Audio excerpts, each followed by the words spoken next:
Mac గ్రామాలలో రోడ్లు అధ్వానంగా ఉంటే నిరసనలు తెలియజేయడం పరిపాటే. సాధారణంగా రహదారిలో నిల్వ నీటిలో నాట్లు నాటడం, నీటిలో నిలబడి ఒంటి కార్యక్రమాలతో నిరసనలు తెలియజేస్తుంటారు. కానీ విజయనగరం జిల్లాలో వినూత్న రీతిలో రహదారి గుంతల మయంగా ఉందంటూ నిరసన తెలియజేశారు.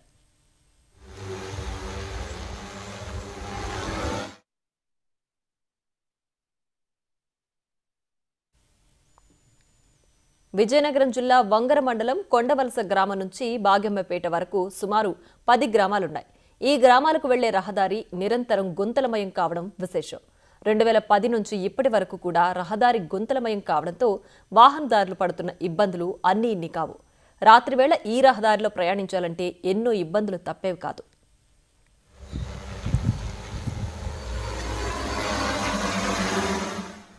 ఈ రహదారిలో రాకపోకలు సాగించే వాహనదారులు పలుమార్లు ప్రమాదాల బారిన పడిన ఘటనలు కూడా ఉన్నాయట. ప్రస్తుతం కూటమి ప్రభుత్వం అధ్వానంగా ఉన్న రహదారులను మరమ్మతులు చేస్తున్న నేపథ్యంలో తమ గ్రామ రహదారి గురించి ప్రభుత్వం దృష్టికి తీసుకువెళ్లాలని అక్కడి యువకులు భావించారు.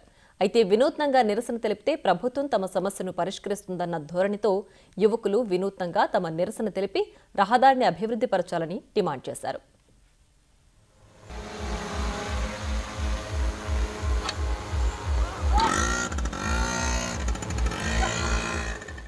డ్రోన్ కెమెరాను ఉపయోగించి నూతన రహదారి నిర్మించాలని కోరుతూ ఆ రహదారిలో ప్లకార్డులను వారు ప్రదర్శించారు.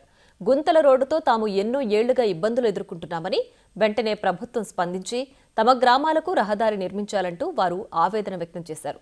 మొత్తం మీద డ్రోన్ కెమెరాతో నిరసన తెలిపిన యువకుల వినూత్న నిరసనకు ప్రభుత్వం నుంచి ఏ మేరకు స్పందన వస్తుందో వేచి చూడాలి.